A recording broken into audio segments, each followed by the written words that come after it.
Proverbs 16:3. Hello Gimba, hello Philippines, this is your vlogger wannabe Nonoy G. And welcome sa akin bag-uruman nga video for today's video. Ano? So, mura nga na guys, pag-uruman nga adlaw. So, maluto na naman kami kang amon inagbaligya. So, ang akin nga ipasundayag kaninyo. Syempre, ang akin nga ginrahae, ang pinakbet. Special mention sa akon nga kumare Revi Desa tenensya nga ga-crave gid kang pinakbet. So amon ni lutuon ko gid siya sang mayo para sa imo mads. Yeah. So guys, gingisa ko lang ang bumbay ag ahos tapos kimutan ko dayon ang karne.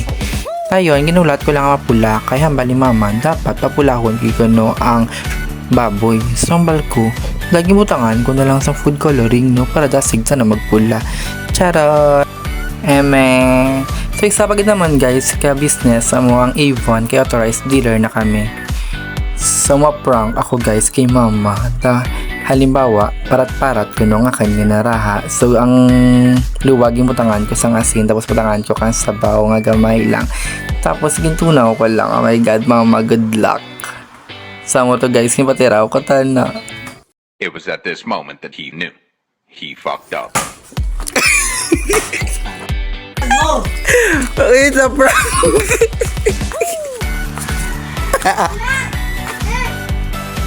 Going back, no, malapit na lang maluto at ang pinakbet. So, butangan ko na ni Patis para nga naman timpla.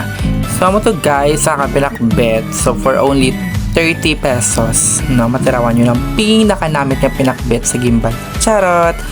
So, mo to guys, nagsalat kami sa mukha nga business, sa small business because bakasyon ran and syempre may mga baraydan adlaw-adlaw, may garastuhon adlaw-adlaw.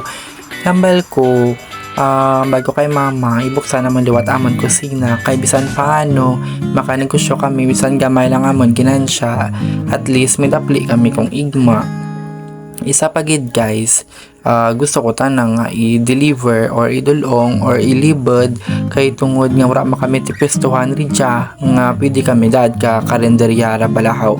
Tambal ko, mang-chat na lang ako ka mga friends ko or parinti naman ridya tapos i-deliver ko lang tana. Tapos grabe ang init, tapos grabe ang kapoy, though hindi mura magwantahan pero no choice kami kay everyday naman nga living, yeah. So available naman guys sa ang sinigang, pinakbet, pansit, kag lumpia. Guys, pwede nyo kami mabisita rin dyan sa Barangay Generosa, Cristobal Colon, Gimbal Iloilo, kay sa balay man lang naman ginapwesto aman mga dapli, or pwede ka mo ka-text ka na kanor tawag sa 0912-898-1518 or ma-chat ka mo sa kan Facebook, Gerald Cabarles Alcala. Guys, thank you gali sa pag-support sa akin yung mga mini vlog. Thank you man sa pag-share kag sa pag-react. God bless everyone and kabay pa nga suportahan nyo pa ang akin nga mga video sa ruman, sa sunod ruman kag sa pirapagid ka mga ruman. Thank you kid kaninyo.